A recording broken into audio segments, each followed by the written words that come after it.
So, good evening. So, karon sira na to ang laboratory 3 which is ang forecasting and decision support. So, ang task 1 ang nakabutang nito is i-examine daw ang data ug ang strategic goal. So, natay dataset dire nga nag-contain og monthly sales amounts nga gikan sa January 2022 to January 2023. So, kini nga dataset is ah isa siya ka example sa time series data where makita nato diri ang mga values is na-record siya over time. So, ang forecasting target nato is ma-predict nato ang future monthly sales amounts. So, sa pag-examine ako sa data is na-observe na ko ang general upward trend. So, ang sales is nag-increase siya from 120,000 in January 2022. Nahimo siya og 170,000 sa June 2023. Although na siya yung mga minor nga mga changes, pero ang overall pattern niya is nagpakita siya og growth. So in terms gud sa limitations ani nga dataset is nag-contain lang siya og small number of data points. And also ang gi-cover lang niya ani is ang first half lang kada tuig. And wala niya gina-include ang external factors such as kanang sa promotions or economic changes. So despite ani nga mga limitations, ang kini nga data is sufficient na siya para sa short term nga forecasting lang. So sa pag-forecast ani nga data is makatabang ni siya sa pag-manage og budget planning, inventory preparation o mag-set og mga realistic sales goal or targets which is gisupport niya mga strategic decision making. So moto ang for task 1. So for task 2, mamili daw og duha ka algorithm and also i-justify. So sa kani nga dataset mo is nakoy duha ka algorithm nga napilian. Ang unang algorithm is ang moving average.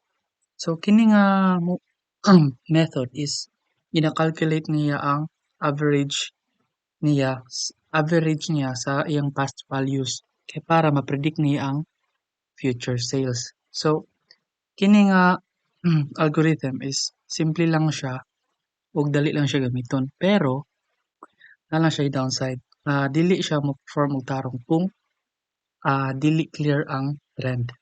So ang sunod nga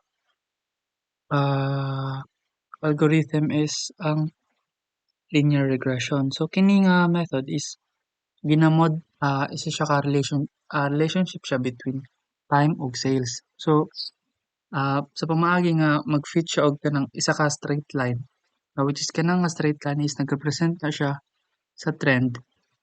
Kana nga straight line is nagrepresent na siya sa trend. So sa pag-compare aning duha no. So kining duha is mugana man siya. Kini nga algorithm is both work with siya small data sets. Pero ang linear regression lang is mas ginhandle niya better ang trends. And also ang linear regression is dali lang siya i-interpret o i-explain. So kay ang atuang dataset man is ginapakita niya ang iyahang consistent upward trend. So ang linear regression is mo ni ang most appropriate nga algorithm itong gamiton. Kaya nga naman, because ginasupport niya ang strategic planning ug ang managerial decision making. So task 3 is forecasting design interpretation. So na ako'y chart diri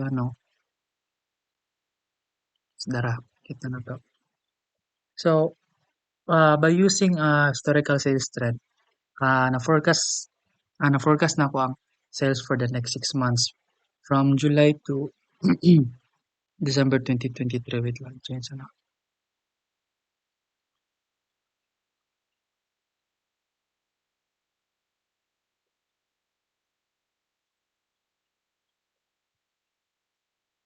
Mao na siya, July to December 2023. So makita nato ang iyang pag-increase jud from July to December. So kita na to from July 2023 is na siya 175,000, in August na siya 179,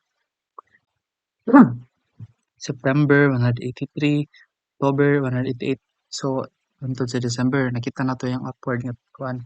So kani nga chart is pinapakita niya nga both ang historical ug ang forecasted nato nga values nga steady ang iyang upward trend, which is gi-confirm aning linear trend. Ini makita nato diri. So sa strategic interpretation ani no. So kini nga forecast is gina-indicate niya ang gina-indicate niya nga ang sales is expected to continue increasing daw for the next months, years ana. So ang mga so katong sa mga decision makers is magamit nila ni nga forecast to ano maka-prepare sila og higher inventory levels, ma-adjust sila og budget ug revenue projections, maka-set sila og achievable sales goals or targets, and also maka-plan sila og mga marketing ug operational strategies. So even kining simple nga nga forecasting model na is maka-provide ni siya og valuable insights for proactive ug mga data-driven nga decisions. So kato lang.